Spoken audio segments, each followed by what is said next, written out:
Sunday Night Production. Bienvenue sur le podcast Dans la tête d'un coureur et aujourd'hui nous vous proposons un épisode spécial enregistré depuis le port de Cassis. À l'occasion de la mythique course Marseille-Cassis, on va débriefer de cette édition incroyable avec Stéphane Diagana, puis on va accueillir Nicolas Navarro, Hassan Chadi et on va parler prépa marathon. Et en dernière partie de l'émission, on va recevoir nos invités de Run to Progress. Bref, un épisode riche en couleurs, c'est parti.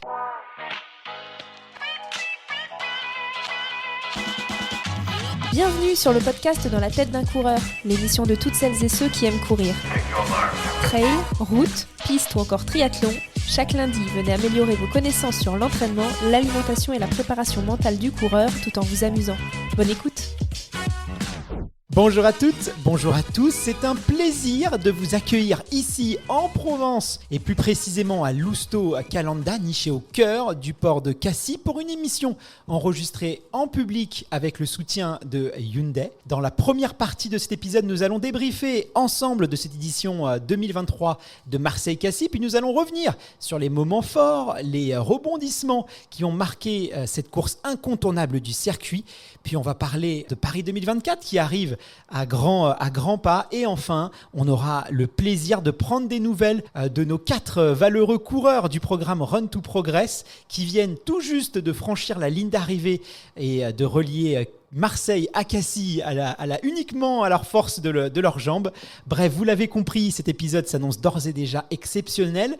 Et qui de mieux pour m'accompagner dans ce programme que notre Stéphane Diagana, premier champion du monde d'athlétisme français et ambassadeur Hyundai. Salut Stéphane, merci de t'être rendu disponible ici à Cassis. C'est assez agréable quand même d'enregistrer ici face au port, face à la mer plutôt que les studios parisiens. Salut Guillaume, salut à toutes et à tous. C'est vrai qu'on est pas mal là. On va avoir du mal à partir, à vrai dire. Ah ça, je veux bien te croire. Est-ce que Marseille-Cassis, c'est une course que tu connais ? Est-ce que tu l'as déjà courue, toi, cette grande classique ? Oui, je l'ai déjà couru à plusieurs reprises. D'ailleurs, on arrivait sur le port à l'époque. La dernière fois que je l'ai couru, on arrivait vraiment à une centaine de mètres d'ici. C'était une course qui faisait un petit peu plus de 20 km à l'époque, 20 km 300.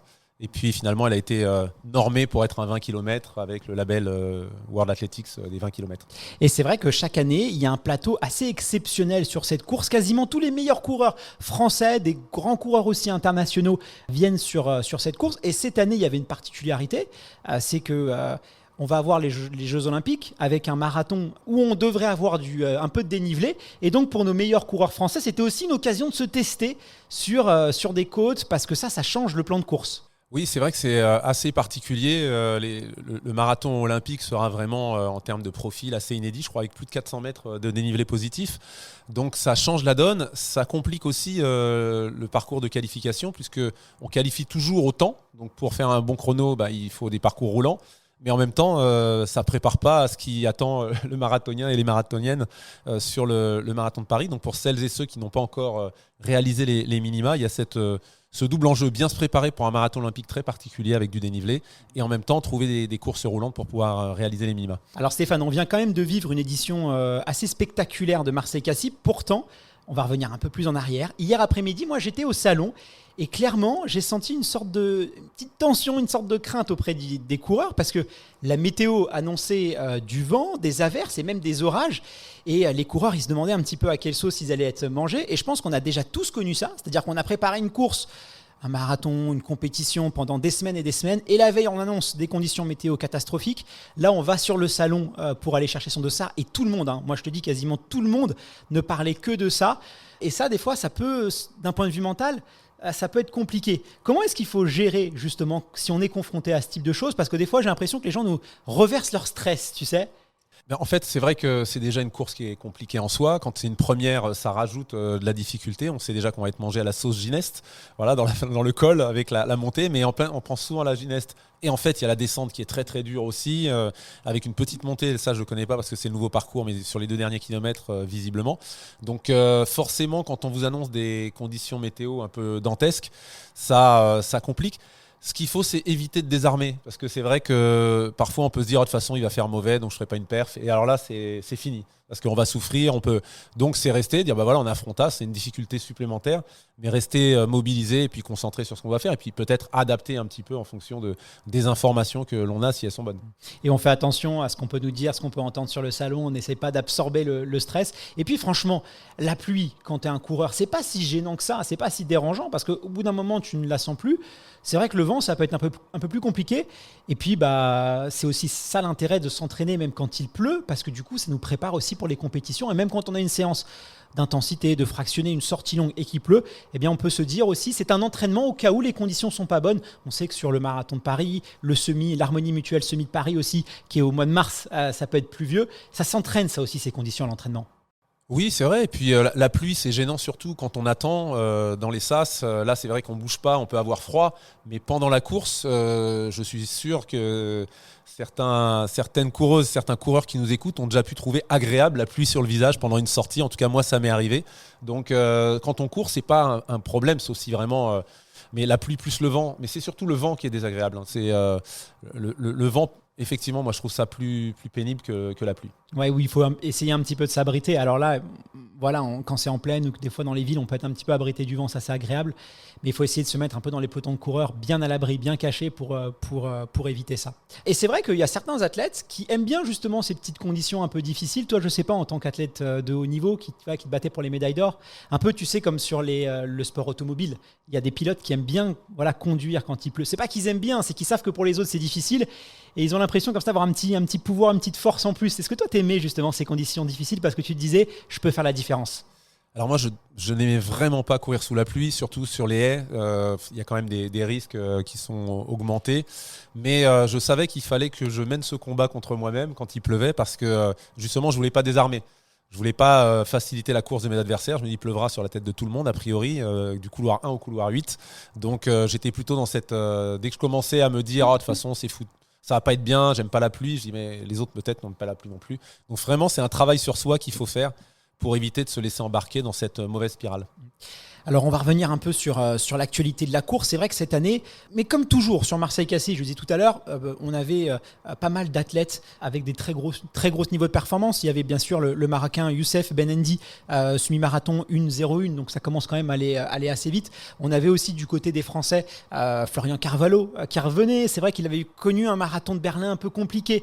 Il avait sûrement son mot à dire et montré qu'il était encore dans la course. Benjamin Choquer aussi, champion d'Europe de duathlon. Abderrazak Sharik, qui vient de boucler son marathon d'Amsterdam à quelques secondes des minima et il nous a montré qu'il était en forme. Nicolas Navarro aussi, qui lui a déjà son golden ticket pour Paris 2024. Hassan Chadi qui malheureusement avait une petite gêne, qui a préféré s'économiser parce que voilà, lui aussi, même s'il y a les rankings, lui aussi il va vouloir certainement sécuriser un petit peu sa place. Bref, au départ, grosse densité. C'était dur de savoir qui allait l'emporter. Est-ce que toi, tu avais des petits favoris avant le départ ? Non, j'avais pas vraiment de favoris. C'est sûr que quand vous êtes vainqueur de la course en montagne pour Kibet, champion du monde de course en montagne, ça peut aider sur ce genre de circuit, mais enfin c'est pas la même chose non plus. Et puis il n'y a pas que de la montée et que de la descente, il y a des parties de plat aussi. Et donc non, j'avais pas vraiment de favoris, mais j'étais assez surpris du chrono à l'arrivée compte tenu des conditions du vainqueur. Chez les filles, pareil, grosse densité. On avait l'Éthiopienne Weke Kafala qui a répondu présent. Marie Bouchard, notre Française, on va voir, qui a fait une course exceptionnelle et qui clairement, il faudra compter sur elle à mon avis dans les années à venir. Léonie Perriot aussi qui avait pas mal communiqué sur les réseaux sociaux, qui avait connu des périodes un petit peu de passage à vide, où elle disait elle avait perdu peut-être un petit peu le plaisir de s'entraîner. Et ça, c'est vrai que ça peut être assez compliqué. Je sais pas toi, si tu avais connu des moments un peu... on a un petit peu marre, quoi. Pour ma part, non. J'en ai marre des blessures, oui, quand j'étais blessé, mais de l'entraînement et de la compétition, non, je pourrais continuer. J'en ferai encore si je pouvais. Donc, non, c'était pas un souci de mon côté. J'avais suffisamment de variété aussi dans l'entraînement, peut-être plus que dans ces disciplines-là. Et ça, c'est ce qui peut peut-être rendre les choses plus faciles dans la durée. Alors sur la table de course, c'est les Kenyans qui ont pris les avant-postes. On avait Nicolas Navarro, Florian Carvalho aussi qui se sont accrochés à la tête de course. Malheureusement, au bout du 10e kilomètre, c'est un petit peu plus décroché. Florian Carvalho qui était en tête, mais qui subissait quand même pas mal. J'ai eu l'impression, en tout cas le vent, c'est vrai que morphologiquement, il est un peu plus grand. Je crois qu'il fait presque un peu plus d'1m80, 71 kg, par rapport aussi à Nicolas Navarro, alors qu'il lui 1m70, un balai 50-55 kg, je ne sais pas précisément, mais il nous dira tout à l'heure. Est-ce qu'il y a des profils, des morphologies justement quand les conditions avec du vent ou quand il y a de la côte aussi, où il y a du dénivelé qui sont privilégiés par rapport à d'autres? Alors, ça joue forcément la surface exposée à la résistance de l'air quand ça souffle fort devant, en face. C'est sûr que ça peut jouer. Après, à quel niveau en termes de secondes à l'arrivée ou de plus que de dixièmes sans doute, mais probablement de secondes, ça c'est difficile de le dire. Mais effectivement, si vous avez une surface importante, quand vous avez vent dans le dos, vous allez en profiter, mais quand vous l'avez de face, vous allez le subir un petit peu plus. Donc ça peut jouer, difficile de quantifier par contre. Alors on voit que ceux qui avaient les meilleures références sur marathon et semi-marathon, on voit qu'il y a quand même pas mal de différences. J'ai l'impression qu'on peut être très très bon sur semi-marathon, exceller, et pourtant sur marathon ça peut être un petit peu plus compliqué. Foncièrement, qu'est-ce qui va changer dans ces deux distances? Parce qu'on pourrait croire qu'il suffit de prendre les chronos sur semi et ça fait le job sur ce marathon, mais on voit que la transition semi-marathon, et ben là tout est rebasculé. Oui, c'est vrai que ce sont deux disciplines. On dit souvent qu'un marathon, ce n'est pas deux semi-marathons. C'est une discipline à part entière, déjà dans l'entraînement, dans la préparation. Je pense que tous les grands marathoniens, presque si on leur dit, voilà, sans trop de préparation, tu t'alignes sur un semi, ça leur fait pas peur. Si c'est sur un marathon, alors qu'ils ont coupé un bon moment, je pense qu'ils réfléchissent à deux fois parce que la deuxième partie peut être très très dure. Je pense qu'il y a des enjeux d'endurance musculaire déjà qui sont importants, plus que l'endurance cardiaque, je pense. C'est au niveau de l'endurance musculaire, donc ça demande un travail très très important et c'est pour ça que autant sur semi-marathon, vous pouvez remplacer quand vous êtes blessé par du vélo et vous en sortir à peu près, autant du fait de cette nécessité de l'endurance musculaire, des chocs répétés, sur une discipline comme le marathon, à un moment vous le payez parce qu'à un moment il faut faire ces bornes pour justement travailler cette endurance musculaire avec tout le travail excentrique que vous n'avez pas sur le vélo mais que vous avez dans la course à pied et qui sur la fin peut être un facteur limitant. Moi je me souviendrai toujours du premier marathon de New York que j'ai fait. Il se trouve que par le plus grand des hasards, Laurent Jalabert était aussi sur ce marathon-là. Et à l'arrivée, je le vois, je lui demande des nouvelles. Et il me dit, j'ai jamais fait un truc aussi dur de ma vie. Donc pourtant, voilà, avec les Tours de France qu'il a enchaînés, les Tours d'Espagne, d'Italie ou autres. Et en fait, il était juste pas prêt musculairement. Il avait les vastes internes et les vastes externes complètement tétanisés par ce travail excentrique de résistance à l'appui qui cumulé, finalement, l'ont épuisé sur une forme d'effort musculaire qu'il n'avait jamais connue. Donc ça, c'est vraiment la spécificité l'une des spécificités du marathon. Et c'est pas la seule, mais je pense que c'est un facteur limitant si on n'est pas prêt pour passer du semi au marathon. Justement, je te pose la question parce que tout à l'heure, on va recevoir Nicolas Navarro et Hassan Chadi et on va parler un peu de cet entraînement, de cette préparation d'endurance chez les élites, mais aussi on va voir, il y a peut-être des choses sur lesquelles on peut s'inspirer, nous, les amateurs, et ou pas. Donc ça, c'est intéressant de voir. Alors finalement, sur le classement final, c'est Samuel Kibet qui remporte la course en 1h36 secondes. C'est quand même... on est quand même pas loin quasiment pas loin sous l'heure avec des conditions météo. C'est vrai que ça a très très bien couru aujourd'hui. Joseph Koché qui est deuxième en 1h46 et en troisième position on retrouve notre Français Nicolas Navarro en 1h03 24 secondes. Chez les filles c'est l'Éthiopienne Kefale qui gagne en 1h11. Juste derrière c'est l'Algérienne Nawal Yani et Marie Bouchard, alors qui pourtant était assez éloignée des deux premières, qui a vraiment fait une course très bien orchestrée. Elle était quatrième, elle est remontée après sur Léonie, elle a fait troisième et vraiment à quelques secondes près elle aurait pu avoir sa deuxième place. Vice-championne de France de cross, j'ai l'impression qu'il va falloir compter sur elle sur les années à venir parce qu'elle est vraiment en train d'exploser là. Oui, c'est vrai, et puis elle a une bonne palette quand même de qualité, donc le plus difficile pour elle ça va être peut-être de se concentrer parce que comme tu l'as dit, vice-championne d'Europe de cross, ça veut dire que vous avez des qualités de changement de rythme, des qualités aussi qui sur la piste peuvent être intéressantes, mais voilà, une belle performance aussi sur ce 20 km. 33,05 sur 10 km je crois, semi-marathon 1,12, mais à mon avis ça va en continuer à descendre un petit peu. Alors on l'a dit, il y avait un petit peu office de répétition. Je ne sais pas si tu sais, mais aujourd'hui à l'heure où on enregistre l'épisode, on est allé quasiment à 270 jours des Jeux Olympiques de Paris. J'imagine tu t'es baladé sur le salon, on a dû t'en parler un peu des JO.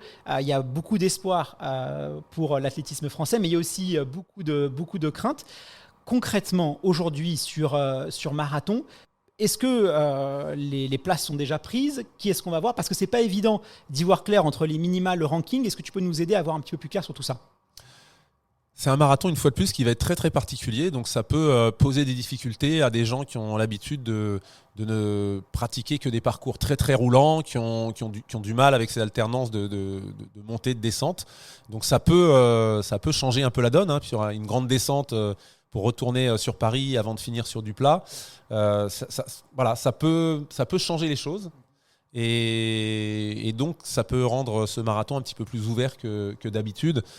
Bon, même si les favoris, les tout meilleurs ont une telle marge chronométrique que ça semble difficile, mais pour les places juste derrière, peut-être qu'on aura des surprises. Et une fois de plus, un athlète qui est qualifié depuis longtemps et qui peut se préparer à cette spécificité, ça peut être un avantage aussi par rapport à celui qui va chercher à se qualifier et donc à chercher des parcours roulants dans les mois qui viennent.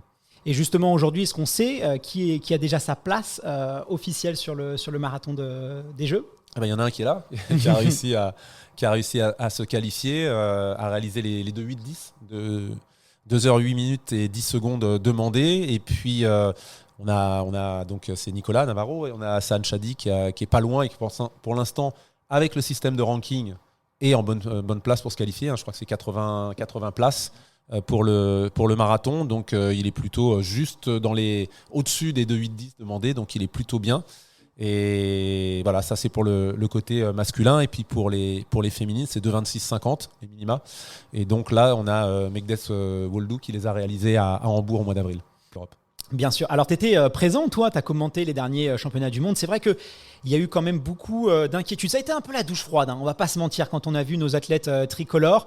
Très, très peu de médailles. On a sauvé un peu avec le relais. Et c'est vrai que la France a pris un peu conscience des problématiques de l'athlétisme en France. Pourtant, on a quand même été une nation qui a su briller sur certains grands championnats. Est-ce que les choses commencent à bouger ? Est-ce qu'on peut quand même être un petit peu plus optimiste ou va falloir s'attendre quand même à ravaler un peu sa salive pour ces JO de Paris, en tout cas sur l'athlé ? En fait, il n'y a pas de tour de magie. On ira avec les forces que l'on a à présent. En ce moment, on les connaît. On est dans une période qui est difficile pour notre athlétisme parce qu'on a une faiblesse de densité. De performeurs, de gens qui ont une expérience de finale mondiale dans la tranche 26-29 ans, qui est la tranche la plus contributive en termes de médailles historiquement, pas que pour la France. Si vous regardez la moyenne d'âge des podiums dans un championnat du monde aux Jeux Olympiques, ça va tourner autour de 27. Donc cette tranche 26-29, c'est la plus contributive et on a peu de gens qui ont de l'expérience. Or, on sait que l'expérience aussi, quand on regarde là aussi historiquement, les gens qui se sont médaillés, ce sont des gens souvent, pas toujours, bien sûr, et heureusement, ce sont des gens qui ont une expérience de finaliste, de top 8 dans des championnats avant. Donc on sait que cette expérience... Et on n'a pas beaucoup de gens qui ont de l'expérience, mais si je prends le 110 mètres haies, on en a 2 nouveaux qui viennent d'acquérir cette expérience. L'année dernière, en étant finaliste, c'est Sacha Zoya et Willem Bellossian. Voilà. Mais Willem Bellossian, il a tardé parce qu'il a été champion du monde junior en 2014 et c'est sa première finale mondiale. Donc ça, statistiquement, c'est un atout et on sait que les gens qui ont atteint les finales ont plus de chances visiblement d'atteindre le podium après. Donc on peut faire mieux. On a eu une médaille. Si on fait 3 médailles, je ne serais pas surpris. Si on en faisait le double, je serais très surpris. Je le souhaite. Mais on a une équipe qui est plutôt taillée pour faire, si ça se passe bien, 3, si ça se passe très bien, 4. Et au-dessus, ça relève de l'exploit parce qu'on a parallèlement un athlétisme qui s'est fortement internationalisé. On a 45 pays médaillés. Et ça va faire encore, ça va augmenter très probablement. 45 pays médaillés, 147 médailles distribuées, ça fait un peu plus de 3 par pays. Voilà. Donc si vous en voulez 6 ou 7, il faut un système mais de manière régulière, qui n'est pas en place aujourd'hui. Et c'est pour ça que j'ai eu l'occasion d'en parler. La façon dont l'école, la scolarité est menée chez nous par rapport à d'autres pays est un frein majeur dans des sports très compétitifs, mais ce sera un frein aussi pour des sports qui vont devenir plus compétitif, plus internationalisé à l'avenir. Je disais qu'on avait 45 médailles en athlée, 45 pays médaillés en athlée. Il y en a 15 en escrime pour comparer, 3 fois moins. C'est 22, je crois, en natation, natation piscine. Donc voilà, si ces sports aussi connaissent la même internationalisation, ils auront les mêmes problèmes si on n'a pas la possibilité de pouvoir pratiquer les deux, ces cours. Et moi, je suis président de club, je vois plein de gamins qui abandonnent à l'entrée en seconde parce que c'est juste plus possible de continuer. Donc si on en a moins qui pratiquent et si on en a plus qui s'arrêtent plus tôt, on a moins de chances d'en avoir des très bons et en quantité tout au bout. Ouais, bon, en tout cas, on voit que c'est quand même multifactoriel et que voilà, il va falloir faire quelque chose sur le long terme, notamment aussi par le sport scolaire. L'UNSS, les crosses du collège, c'est vrai que ça aussi, c'est un très bon moyen de détecter les talents.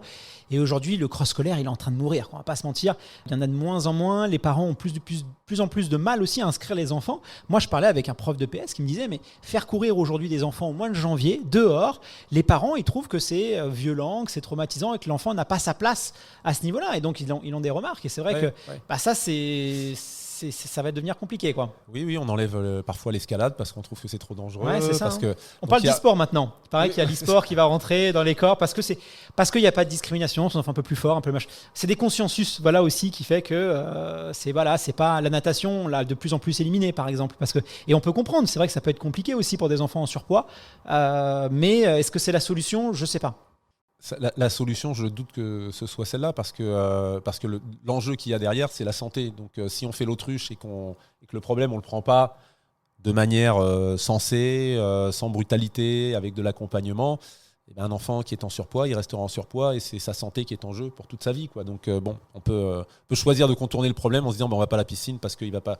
Mais est-ce que c'est la solution? J'en suis pas convaincu.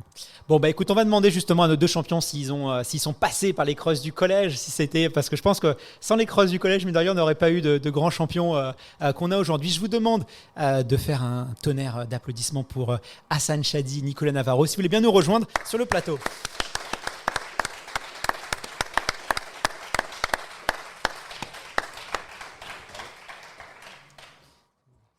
J'ai le plaisir de recevoir Nicolas Navarro, marathonien français, nouveau ambassadeur Hyundai, je crois, de la concession d'Aix-en-Provence, c'est ça? C'est ça exactement, oui. Bonjour à toutes et à tous. Tu viens à l'instant de terminer Marseille-Cassis. Alors, toi, tu connais bien cette course parce que tu n'habites pas très très loin. Comment est-ce que tu as trouvé cette édition par rapport à l'année dernière? C'est vrai que l'année dernière, il a fait très très chaud. Là, il y a eu du vent. Tu as préféré quoi? Moi, j'aime bien quand il fait chaud et c'est vrai que le vent, là, pour le coup, quand on l'a de face, on l'a tout le parcours. Donc, j'ai préféré l'an dernier au niveau des conditions, mais après, il faut savoir s'adapter et faire en fonction. Pourtant, tu as mieux figuré, je crois, cette année, parce que tu fais quand même une 3e place, ce qui n'était pas forcément le cas l'année dernière. C'est vrai, j'ai fait 3e comme j'avais fait en 2021 et on avait aussi le vent de face en 2021. Donc au final, peut-être que ça me réussit bien avec mon gabarit, justement, on en parlait. J'ai su m'abriter encore un petit peu derrière et accélérer sur la fin, quoi. Il a couru de profil, je l'ai vu. Ouais, c'est ça, il est marrant, il a pris la position aérodynamique. Et nous sommes aussi avec Hassan Chadi, l'un des meilleurs marathoniens français, ambassadeur Hyundai Montélimar. Salut Hassan, pas trop triste de ne pas avoir couru aujourd'hui? Ouais, c'est vrai que j'ai une petite douleur au genou. C'est pour ça que j'ai pas participé aujourd'hui à la course. Et voilà, même si j'avais à cœur de défendre mon titre cette année, j'ai préféré faire l'impasse en vue aussi des compétitions qui arrivent avec les Jeux en ligne de mire. Donc tous les deux marathoniens. Toi Hassan, tu nous avais impressionné aussi sur le 24 Paris où tu avais réalisé quand même une course assez monstrueuse. C'est vrai qu'on était un petit peu frustrés de ne pas te voir à la bagarre aujourd'hui. Alors on parlait tout à l'heure du système de ranking et de minima. Toi Nicolas, tu as la chance d'avoir déjà décroché ton golden ticket. Toi Hassan, pas encore. Est-ce que du coup tu vas miser sur les rankings en te disant c'est bon, moi ma place elle est garantie, j'ai pas trop à stresser, ou tu vas quand même aller courir un marathon dans les prochains mois pour prendre ton destin en main, entre guillemets? Ouais, l'idée c'est de refaire un marathon pour avoir mon destin entre les mains, comme tu l'as dit, mais surtout, moi, pour progresser, ce que je cherche, c'est vraiment à progresser, à faire ma carrière et sans vraiment penser au jeu. C'est pour ça que je n'ai pas couru l'année dernière de marathon rapide, parce que je voulais progresser sur certains marathons. J'ai fait le marathon de Boston, j'ai fait les championnats du monde. Et ça m'a donné beaucoup d'expérience et maintenant ce que je cherche c'est de faire un chrono, de baisser mon record pour me préparer au mieux pour les Jeux. Alors justement messieurs, je voulais vous profiter de votre présence à tous les deux pour parler un petit peu de l'entraînement et de l'entraînement dans la course de fond. On va voir si vous avez des points communs ou des similitudes. On va essayer de faire un interview un peu croisé tous les deux pour voir un peu votre vision en matière d'entraînement. Et donc ce que je vous propose, je vais vous poser des questions sur la philosophie derrière vos plans d'entraînement et on va voir s'il y a des points de similitude ou pas. La première question c'est en termes de séances d'entraînement, à combien de séances vous pouvez réaliser? Est-ce qu'il vous arrive de faire du quotidien? Globalement, toi Nicolas, en prépa marathon, tu vas réaliser combien de séances par semaine? Alors par semaine, ça va être généralement entre 10 et 12, avec 2 séances pistes et en gros ça va être 2 séances pistes et une sortie longue le week-end. D'accord. Donc finalement, ça reste finalement presque même comme en termes de composantes, 2 séances de piste, une sortie longue le week-end. On va dire c'est les bons marathoniens, mais même les marathoniens en 3h30, 3h vont avoir quasiment ce même schéma de course. Tu vas respecter ça et ensuite tu vas juste rajouter des petits footings lents, du volume et c'est ça qui va être, tu vas être dans les 80 quoi. C'est exactement ça, ouais. C'est vrai que c'est une programmation qui est plutôt classique, on va dire. Après, c'est juste le volume qui est complètement différent. Je rajoute forcément des footings après mes séances ou alors même sur les séances, il y a beaucoup plus de volume que les autres du groupe, ouais. On va parler de volume tout à l'heure. Toi, Hassan, combien de séances à peu près par semaine ? Est-ce que tu es toujours sur ces critères-là ou un petit peu moins, un petit peu plus ? Ouais, je suis plutôt autour de 10 à 12 entraînements par semaine. Ouais. Donc là, pareil, quasiment. Ouais, là, mais pareil. Et puis après, je gère en fonction de l'état de fatigue, des douleurs à gérer. Donc ça varie aussi, ça peut varier. Et puis voilà, après, je suis aussi mon programme. Je ne fais pas mon entraînement tout seul. Je suis coaché par Alain Calandro. Donc j'essaye de suivre au maximum. Et pareil, en termes de composition, on va retrouver 2 séances de fractionnés, une sortie longue et le reste avec du footing avec plus ou moins de bornes, pareil que Nicolas, ou tu vas mettre un peu plus, un peu moins toi ? Ouais, souvent les débuts de préparation, je fais pas mal de travail en nature. Je vais quasiment pas sur la piste et ensuite ça rejoint un peu Nicolas où je fais 1 à 2 séances de piste dans la semaine. Stéphane, c'est vrai que quand on veut se lancer sur semi-marathon, sur marathon, généralement la question qu'on se pose, c'est combien de séances je dois planifier ? Toi, qu'est-ce que tu pourrais recommander justement aux coureurs ? Tiens, là on va tomber bientôt sur les prépas des marathons de printemps qui vont arriver d'ici quelques mois. Globalement, toi tu recommandes quoi en termes de fourchette pour les amateurs ?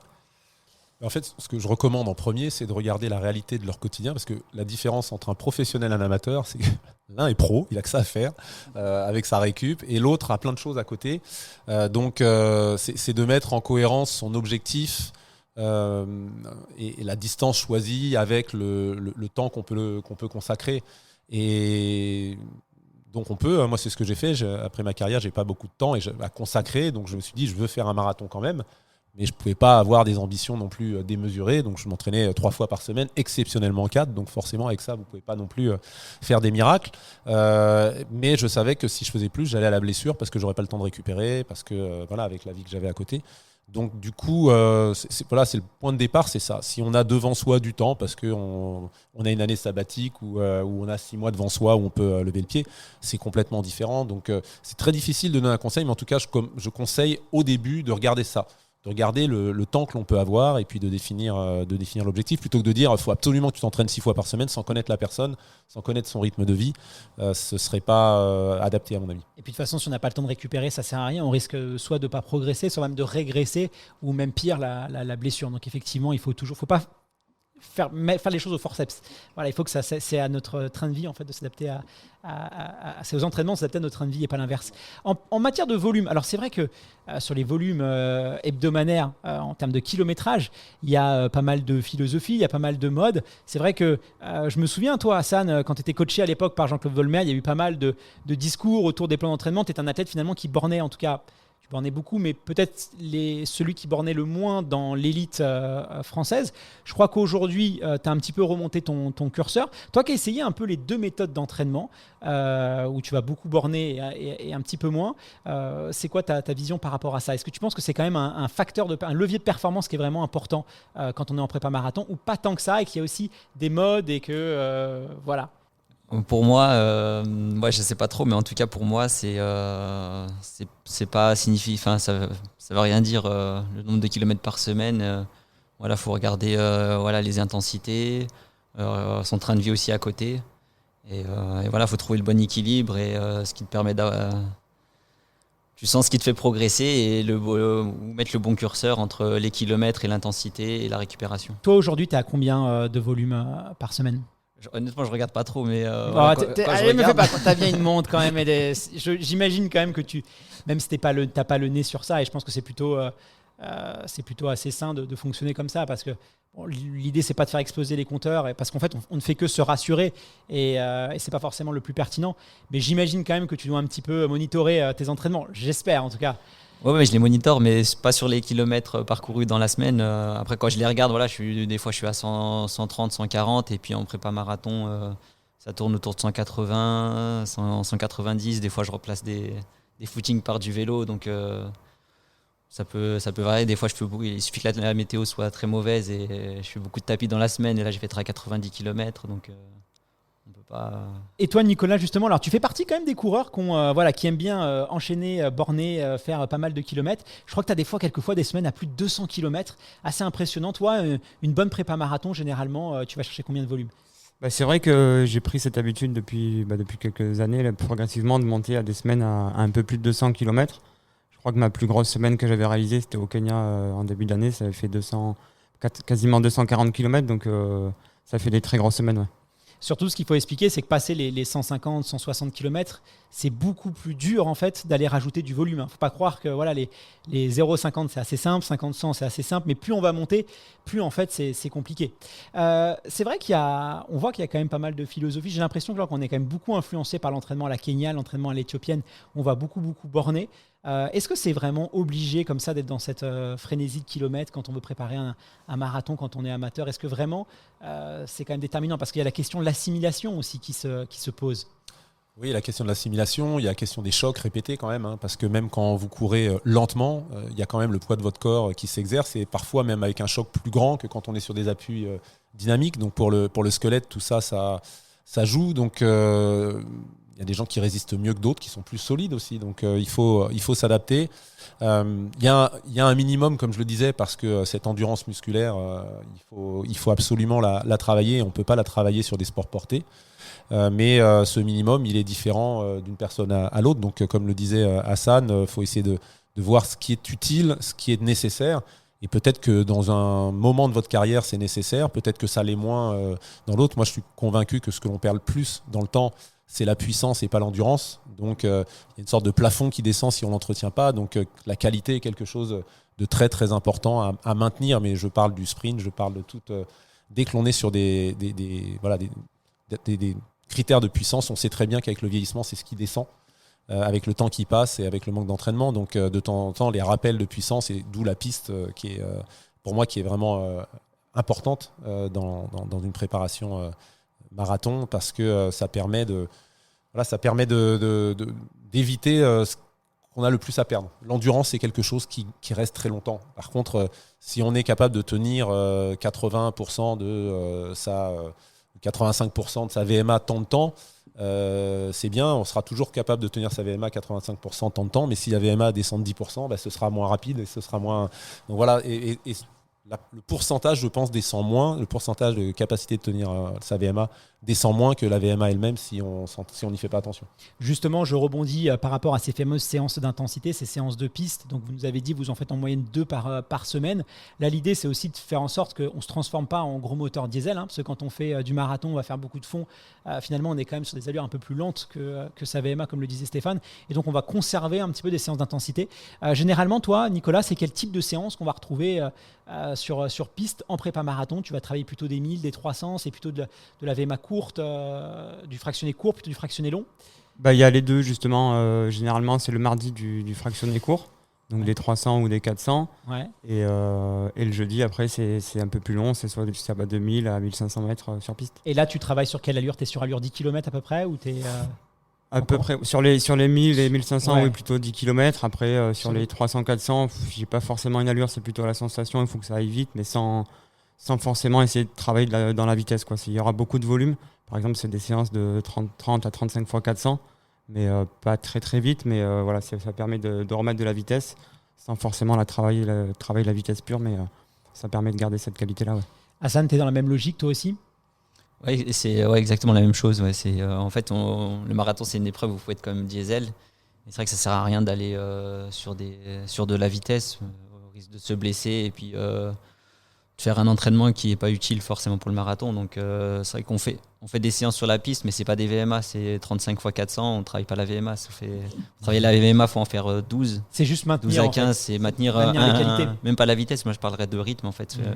Avoir un rythme un peu plus supérieur à l'allure marathon, voire semi-marathon.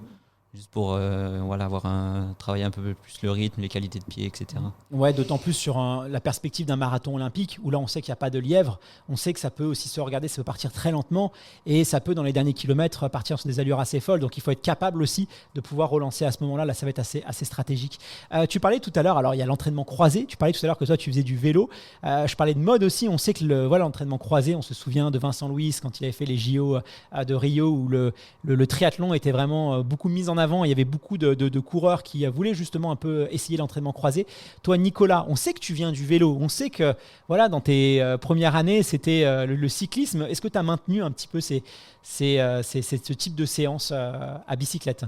Non, maintenant, j'ai toujours gardé la passion du cyclisme, mais c'est vraiment quand je suis en coupure l'été, ou par exemple cet été où j'étais un peu blessé, voilà, j'ai fait beaucoup de vélo, beaucoup de volume à vélo.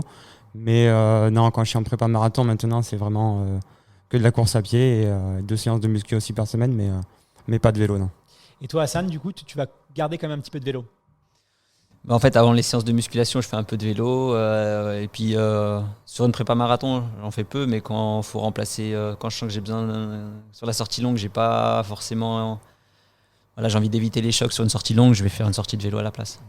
Toi Stéphane, je sais que tu es partisan, on va dire, un peu de l'entraînement croisé. Toi-même, tu pratiques pas mal de sports en complémentarité et je crois que ça te réussit pas mal. Quand on est justement un coureur amateur, toi, c'est quelque chose qui peut être intéressant, même s'il faut bien comprendre que ça ne se substitue pas. Ça ne remplace pas forcément une séance de course à pied, mais ça peut permettre aussi d'aller chercher d'autres qualités. En fait, ce qu'il y a, c'est que c'est vrai que déjà, pour les amateurs, il y a des études qui montrent que des gens qui ont des pratiques diversifiées se blessent moins.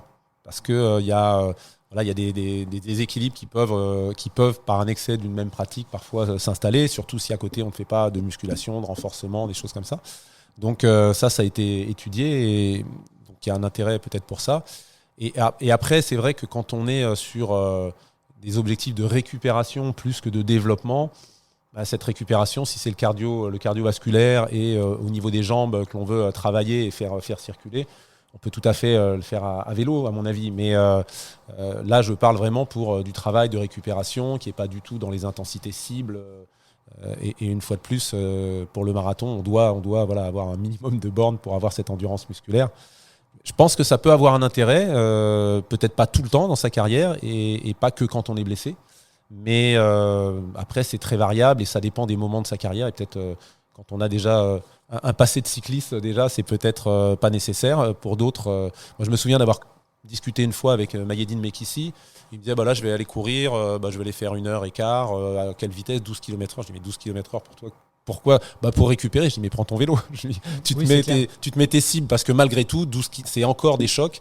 Et forcément, on se demande l'utilité d'aller à cette allure-là, alors que l'objectif, c'est de vasculariser, c'est de faire tourner le cœur à une fréquence. Tu prends ta fréquence cible et tu te mets sur un vélo pour la faire.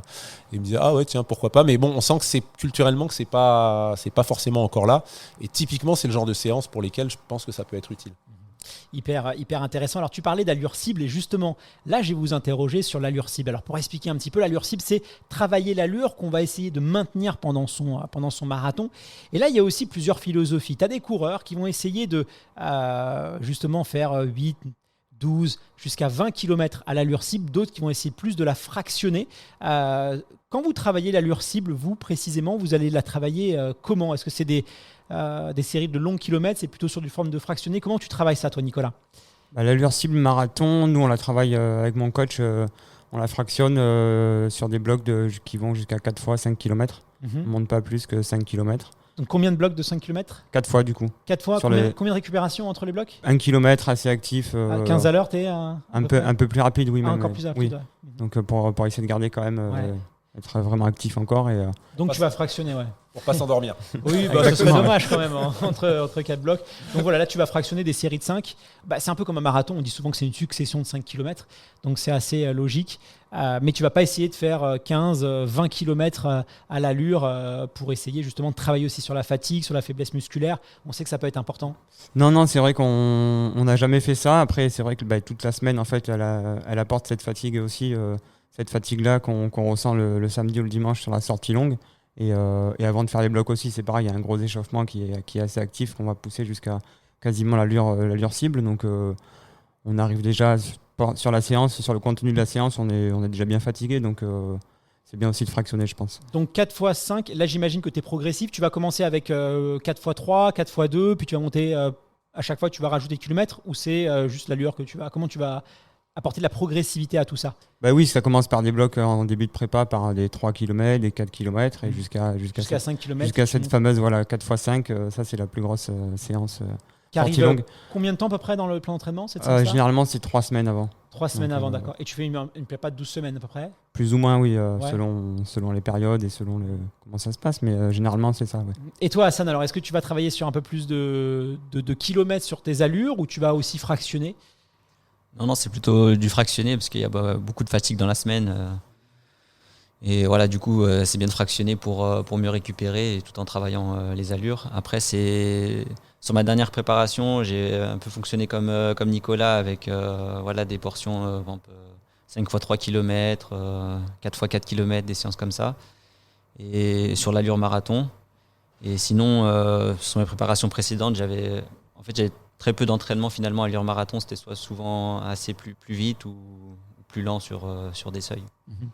Et ça m'emmène à ma deuxième question, c'est la sortie longue. Est-ce que vous travaillez un peu ces allures sur la sortie longue ou c'est vraiment des séances spécifiques et décorrélées complètement des sorties longues, le travail à allure? Non, mais moi, le travail d'allure, je le fais vraiment spécifiquement, oui, sur ces sorties-là.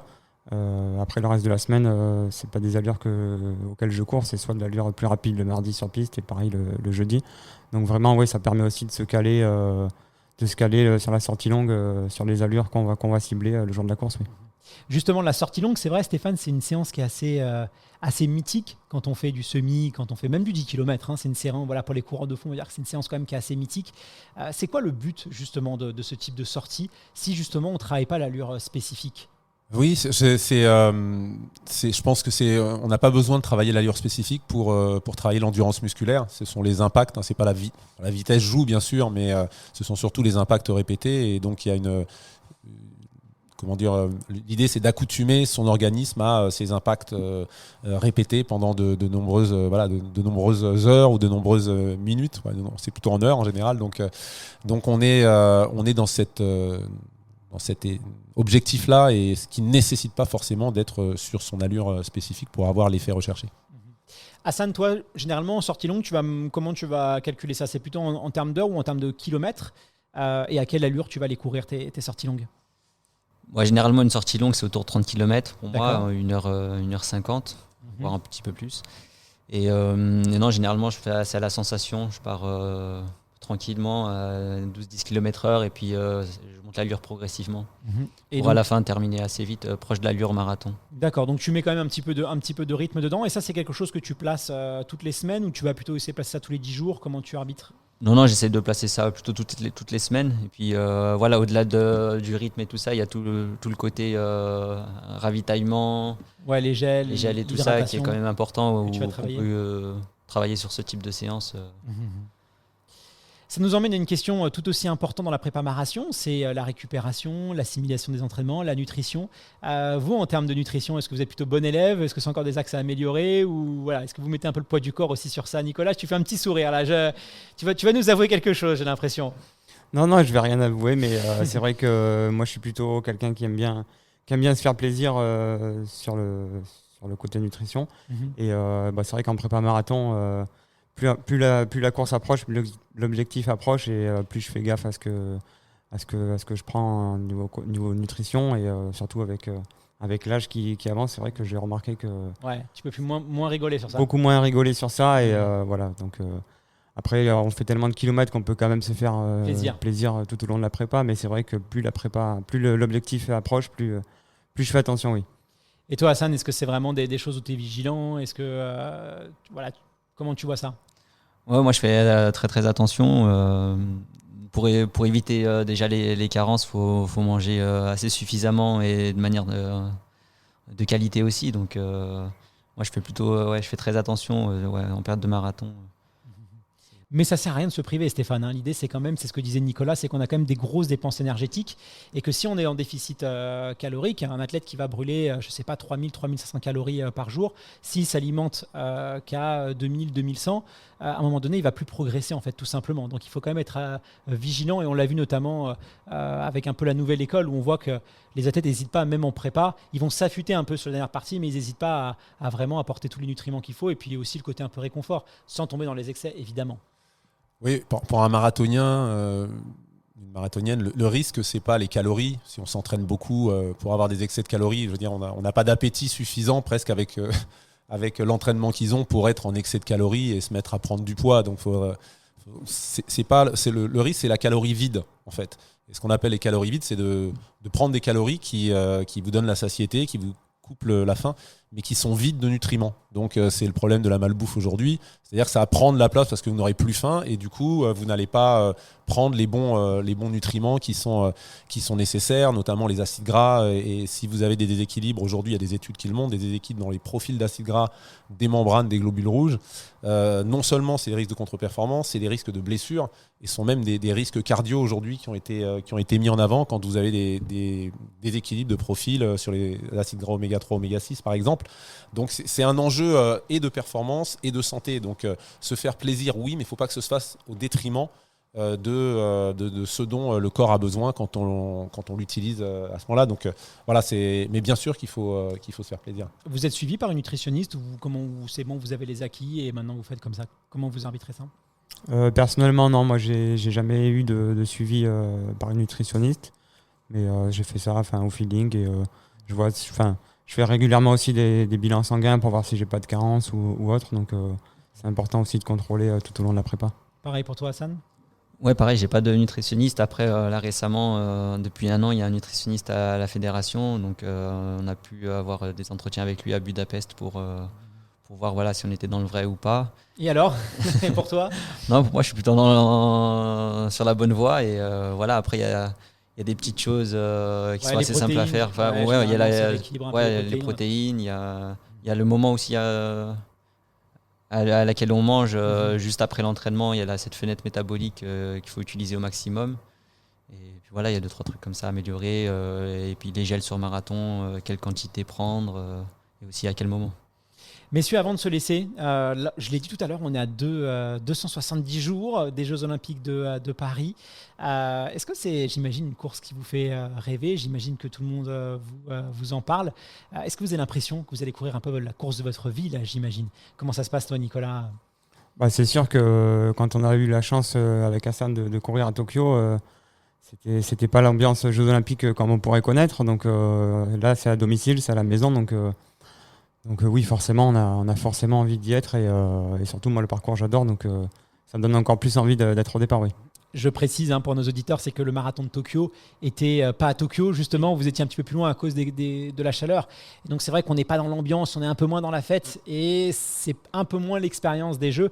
Là pour Paris, vous inquiétez pas, vous allez être dans le centre de Paris, vous allez jusqu'à Versailles, ça va revenir.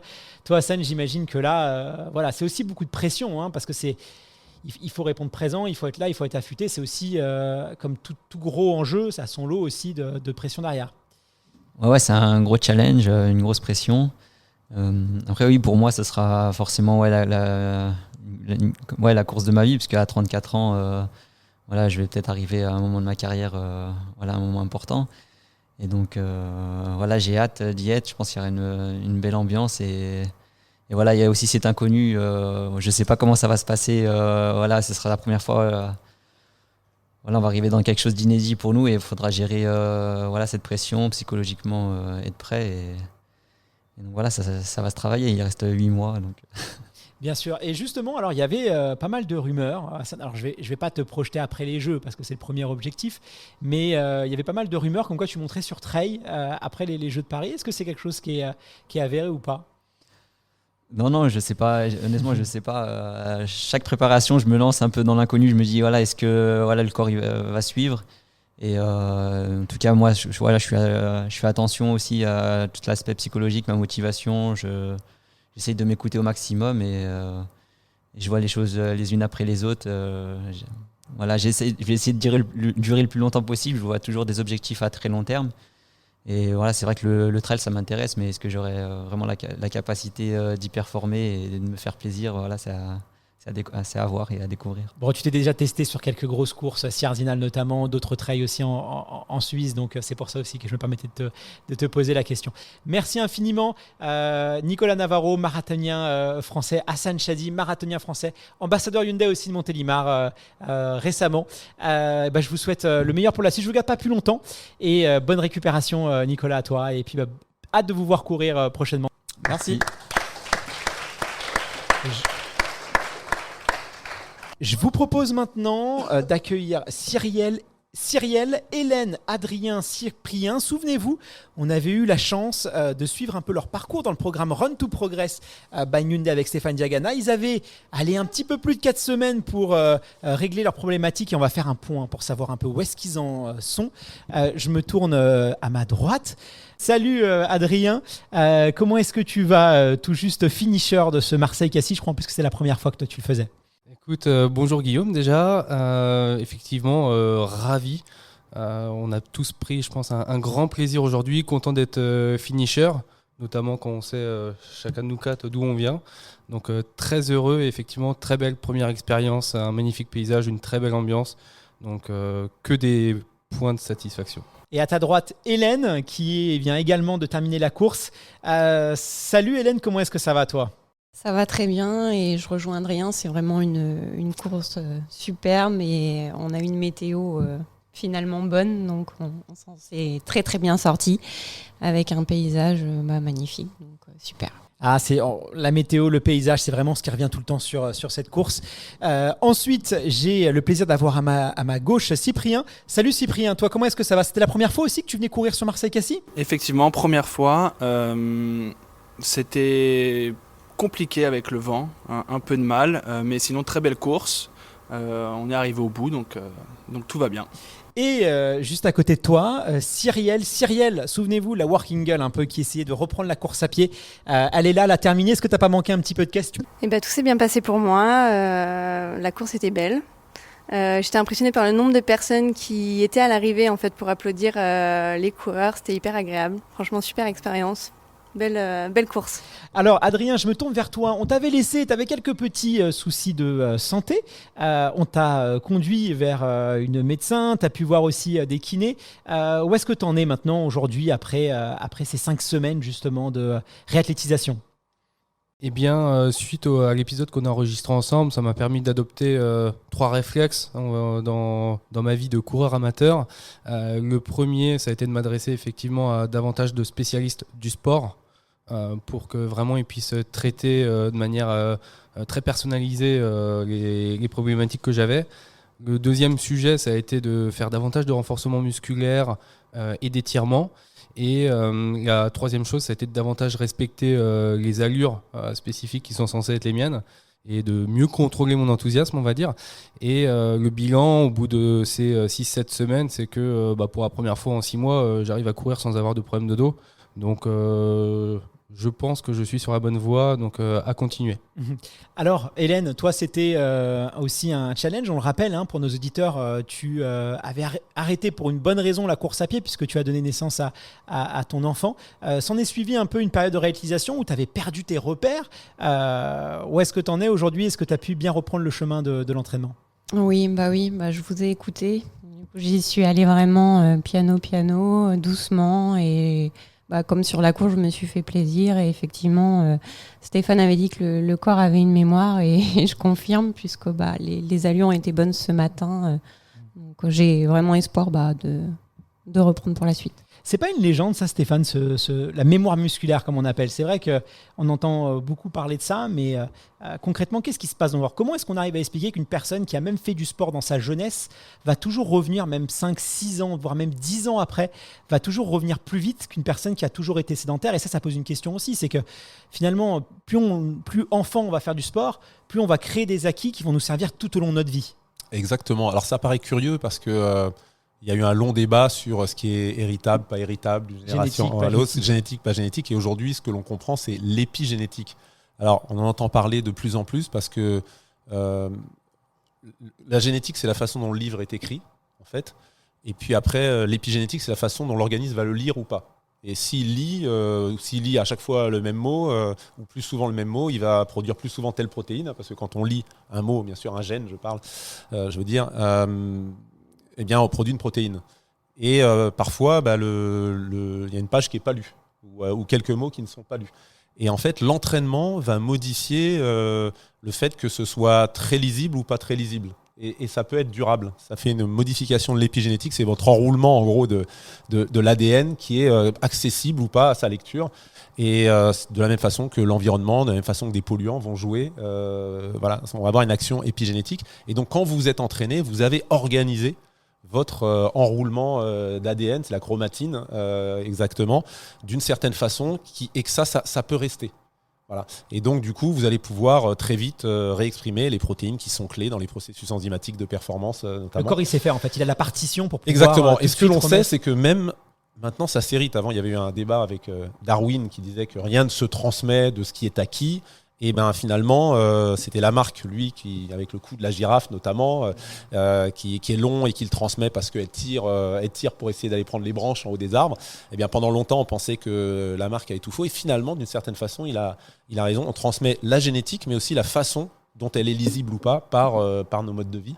Et ça, c'est l'épigénétique. Et donc, des parents sportifs, au-delà de transmettre le gène, ils transmettent aussi la lecture ou pas de ces gènes qui sont clés dans la performance. Donc il y a vraiment un renouveau sur ces données-là, et ça peut expliquer, pour revenir au sujet, cette mémoire du corps qui fait que très vite l'organisme va pouvoir remettre en place toutes les synthèses qui sont nécessaires à la production d'énergie. Bon, voilà quand même qui est rassurant, parce que c'est vrai que dans une vie, on peut être amené à mettre un peu le sport en pause, et si ça peut nous permettre de reprendre avec un petit peu plus de confort, c'est quand même l'idéal. Alors Cyprien, toi, t'étais un peu en période de stagnation sur ta perte de poids. Forcément, qui dit stagnation dit parfois aussi démotivation. T'avais du mal à reprendre le chemin de l'entraînement. Est-ce que ça va mieux maintenant ? Ça va mieux que lorsqu'on s'est rencontrés. Faut que je retrouve quand même un petit peu plus de régularité. Je me fais accompagner aujourd'hui par une nutritionniste. Félicitations. Pour surtout contrôler les quantités par rapport aux entraînements. Donc voilà, on est sur le bon chemin. Reste maintenant à, comme je disais, trouver de la régularité, que ce soit sur la nourriture et également sur l'entraînement. Justement, au niveau de la nutritionniste, toi, tu avais des soucis de quantité, c'est-à-dire que grosso modo, tu mangeais trop, peut-être à certains moments de la journée. Comment ça se passait ? Je mangeais trop, tout simplement, c'est-à-dire qu'au lieu de prendre une assiette le soir, j'allais en manger 2, le midi pareil. Je mangeais pas forcément mal, mais je mangeais beaucoup trop par rapport à l'activité que je produisais à côté. Donc voilà, tout ça, c'est de retrouver le bon équilibre pour progresser. Et tu as eu des effets là, concrètement ? Est-ce que tu as pu... c'est quand même, ça prend un petit peu de temps de trouver quelque chose qui correspond bien, qui nous correspond bien, enfin qui me correspond bien. Donc on est dans la période où on adapte pour trouver quelque chose qui me convienne. Et Cyrielle, du coup, alors toi un peu, un peu le même souci que Cyprien, avec le travail, avec la pression aussi. Tu es chef d'entreprise, tu avais de plus en plus de mal à retrouver l'énergie nécessaire de pouvoir aller t'entraîner. Tu nous avais dit, moi je marche à l'objectif, je marche au résultat. On sait que c'est toujours à double tranchant, ce genre de choses, parce que il faut tout le temps se re-challenger, et à un moment donné, on arrive quand même assez vite à la limite. Comment ça s'est passé ? Est-ce qu'aujourd'hui, tu as retrouvé le goût de t'entraîner, parce qu'on savait que c'était quand même très important pour toi dans ta philosophie de vie ? Oui, j'ai réussi à m'entraîner comme je le souhaitais. En fait, je me suis dit, on va faire comme au travail. J'ai ma to-do list. Quand je bosse pour Adobe, pour ma boîte, je redescends tout ce que je dois faire. Et en fait, le sport, c'est dans ma to-do list. C'est dans ma to-do list. Je dois faire mes 3 entraînements, je les fais. Et je les ai écrits même, pour me dire, je les fais ça et marche, je les tique. Comme ça, visuellement, je les vois. Et les écrire, ça me permet aussi de voir que j'ai progressé, en fait. J'ai commencé doucement, j'ai fait une première séance, une première semaine tranquille. J'avais que 1 mois pour m'entraîner, donc il fallait quand même que je m'active assez vite. Donc la première semaine a été assez tranquille, et puis après j'ai commencé à me mettre des objectifs sur des séances spécifiques, des allures spécifiques. Et en fait ça me permettait de voir dans le temps que j'avais progressé, parce que je les avais écrits en fait dans mon petit carnet. Et puis je pense que, comme l'a dit Stéphane et même Hélène, je pense que le corps se souvient, et c'est quand même revenu assez vite. J'avais pas non plus fait arrêter le sport totalement, donc le corps s'est souvenu du fait que j'aimais courir, fallait que j'aille courir, fallait que j'aille me dépenser, j'avais quand même beaucoup d'énergie à dépenser. Et ça va mieux là maintenant? Enfin, comment est-ce que tu te sens? Est-ce que tu vois quand même sur la confiance en toi, sur l'estime de soi? Est-ce que tu vois quand même un impact positif Ouais, je pense que j'étais moins stressée, j'avais plus faim. J'avais repris le goût de l'appétit, exactement. La bonne fatigue aussi? La bonne fatigue. Après, le sport, moi, des fois, ça a l'effet inverse. Malheureusement, j'avais un peu du mal à m'endormir le soir parce que j'avais fait une séance. Mais c'était quand même positif. En fait, je me sentais mieux, plus apaisée. En fait, j'étais contente parce que j'avais réussi quelque chose dans ma journée quand j'allais m'entraîner. Mon objectif était atteint, je l'avais fait. Mais c'est vrai que ça, sur ces motivations un peu intrinsèques, extrinsèques, on sait que les personnes qui ont tendance à être motivées par l'objectif vont connaître des fluctuations motivationnelles plus importantes. Quel conseil, toi, tu pourrais nous donner, Stéphane, justement, si on est un peu dans cette logique-là? Comment on fait pour essayer de basculer sur des motivations qui soient un peu moins corrélées il faut que j'ai une course, il faut que j'ai un objectif hyper ambitieux pour me bouger, parce que c'est toujours la chasse à quelque chose, quoi. Oui, c'est vrai que souvent, il y a des engagements un peu moins durables dans des activités quand on a une motivation extrinsèque forte. Moi, j'ai eu de la chance parce que je ne suis pas arrivé à l'athlétisme pour devenir champion du monde ou parce que j'aimais courir. Et j'ai continué à courir après. Et donc, c'est beaucoup plus facile. Mais c'est vrai que même pour les sportifs de haut niveau, on les voit, certains qui arrêtent. Il n'y a plus de sens à faire des efforts, à faire du sport quand il n'y a plus d'objectifs à aller chercher parce qu'il n'y a que ça qui les motivait. Et c'est un problème parce que prise de poids, mal-être, un déséquilibre qui s'installe. C'est difficile de conseiller parce que moi je suis assez loin de ça. Je peux m'entraîner énormément sans avoir une seule compétition dans mon agenda de l'année et ça ne me pose pas de problème. Ouais, ça c'est. On t'envie, mais après c'est vrai que c'est bien peut-être des fois de voir un peu plus, de mettre un peu plus en avant toutes ces qualités sur le moral, sur le bien-être, sur l'appétit, sur le sommeil. Parce qu'on peut avoir des fois tendance un petit peu à l'oublier. Alors merci à tous les quatre, ça a été un plaisir de vous recevoir. Cette émission touche à sa fin. Je tiens à remercier plus particulièrement les organisateurs de Marseille-Cassis, la ville de Cassis aussi de nous avoir prêté ce magnifique établissement. Merci infiniment aux équipes de Hyundai d'avoir rendu ce programme possible. On se retrouve dès vendredi prochain pour un nouvel épisode du podcast Dans la tête d'un coureur. Je vous dis à très vite.